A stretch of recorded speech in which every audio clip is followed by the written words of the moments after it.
Welcome to टुन टुन kids.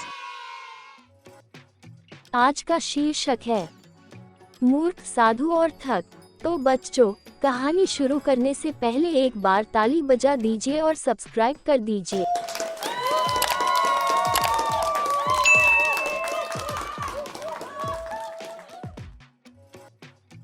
एक बार की बात है, किसी गांव में एक साधु बाबा रहा करते थे।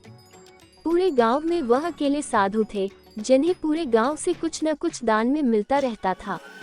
दान के लालच में उन्होंने गांव में किसी दूसरे साधु को नहीं रहने दिया और अगर कोई आ जाता था तो उन्हें किसी भी प्रकार से गांव से भगा देते थे। इस प्रकार उनके पास बहुत सारा धन इकट्ठा हो गया था। वहीं एक ठग की नजर कई दिनों से साधु बाबा के धन पर थी। वह किसी भी प्रकार से उस धन को हड़पना चाहता था। उसने योजना बनाई और एक विद्यार्थी का रूप बनाकर साधु के पास पहुंच गया। उसने साधु से अपना शिष्य बनाने का आग्रह किया।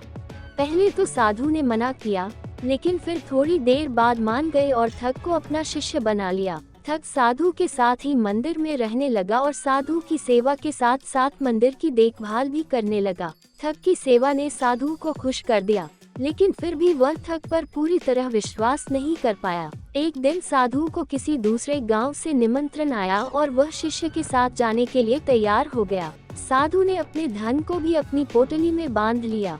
रास्ते में उन्हें एक नदी मिली।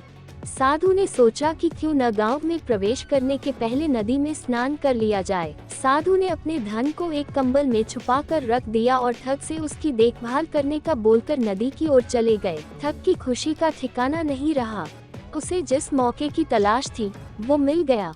जैसे ही साधु ने नदी में डुबकी लगाई, ठग सारा सामान लेकर भाग खड़ा हुआ। जैसे ही साधु वापस आया, उसे न तो शिष्य मिला और न ही अपना सामान। साधु ने ये सब देखकर अपना सिर पकड़ लिया। कहानी आपको कैसी लगी कृपया हमें कमेंट करके जरूर बताएं, ताकि हम और ऐसे कहानियां सुनाएं। भावार्थ: कभी भी लालच नहीं करना चाहिए और न ही किसी की चिकनी चुपड़ी बातों पर विश्वास करना चाहिए। धन्यवाद प्यारे बच्चों, ऐसे ही और कहानी सुनने के लिए हमें सब्सक्राइब करना ना भूलें।